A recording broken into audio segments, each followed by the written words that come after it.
The Super Bowl might be the only sports game of the entire year when the volume is turned all the way up for the commercials instead of being muted. And we know that the ads are a big part when it comes to watching this Super Bowl, and that makes it the experience. So let's talk about commercials right now. Yes, and that's why we're bringing in the experts. Seattle U marketing professor Mathew and program director Dr. Natalie Welch.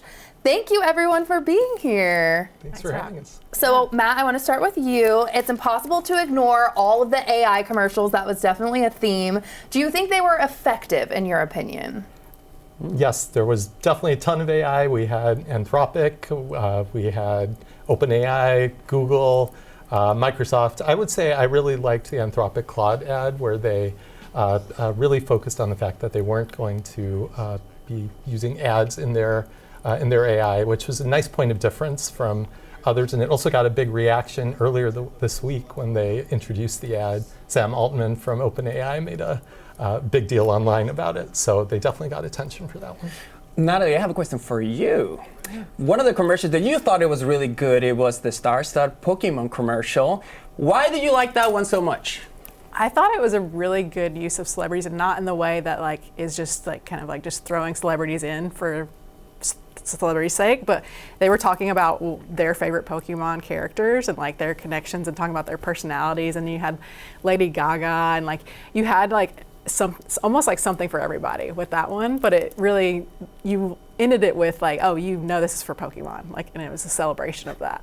Very interesting. I missed that one somehow. I don't know how, but I need to just go back and watch them all tonight.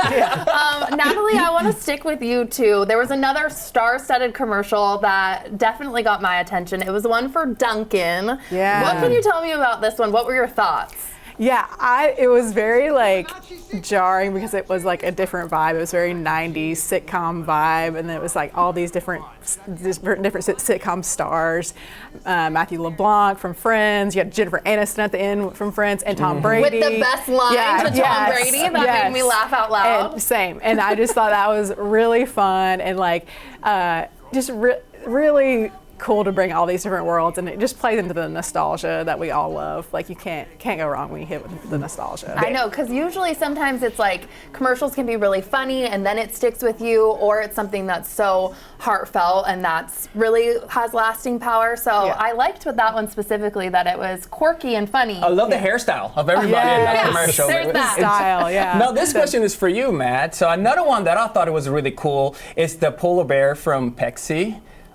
Yeah. It's okay. So the polar bear is from Coca-Cola, but they use it in the Pepsi commercial. So can they do this? Is this right? Yeah, it's a little bit of a risk because people are usually engaged in other stuff during the Super Bowl, so they aren't watching very closely. And so Coke has been using the polar bear for many years. And so if you're looking quickly, you might recall today that you might think it was a Coke ad rather than Pepsi. So it's a little risky, but I thought it was pretty clever, and they did a nice job bringing in their taste test from the 80s into that as well. Yeah.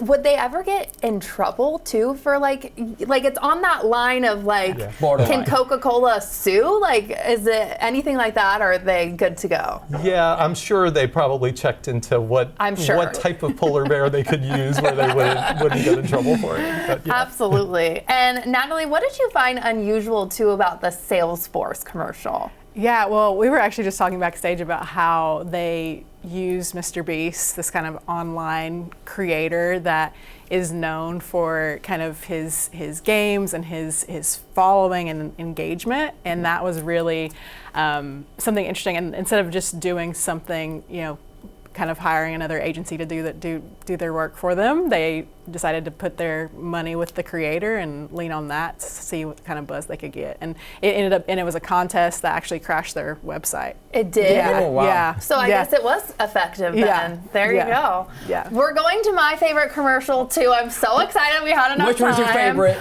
Anything with Marshawn Lynch. Okay. This was a Nike commercial, and I absolutely loved this. I was in marketing for over a decade, and to have this one on the ready after we won the game with Marshawn was so iconic. Natalie, what can you tell me? Because you said you actually used to work with Nike. Yeah, I worked with Nike in their advertising agency, and it always blew my mind that they would have these ads just like for months, right? When you don't even know if Seattle's going to make the Super Bowl, but you want to have that moment ready, and knowing that Marshawn Lynch is like such a great representation for Seattle Seahawks, and the idea around the coffee and the bitterness and all that, like just like the aesthetically, it just felt so Seattle, and just like saying like, hey, we may have been bitter before, but we're not anymore. And it was just such a good call out to the fans, I think, and it connected. It was meant Bitter to be. tastes so sweet too, and with the 12s and just kind of our redemption too with the game with the Patriots,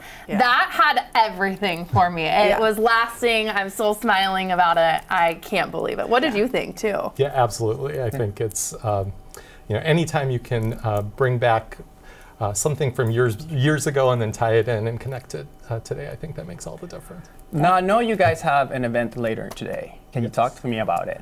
Yeah, I'd be glad to. So for 14 years, Seattle U has hosted a Super Bowl ad review on our campus, and we're going to have one tonight. It should be a celebration too after the Seahawks win. It's at 5 p.m. on campus. It's open to the public, and hopefully we can share some information about it online. Ooh, okay, open to the public. There it is. Thank you so much for being here, you guys. If you had to pick one of your favorite, Jen, you know mine is Marshawn. Mine was the Bud Light commercial, where they all run in front of the Bud cake. Light? Yeah, Okay. that was fun. I liked the Levi's commercial. I thought that was awesome. I'm going to have to look that up. Yeah. I have to go with Nike too. It's just Thank you, my celebration. girl. Celebration. Got to. See, then I'm right. I win. Somehow I win. Yeah, Thank you did not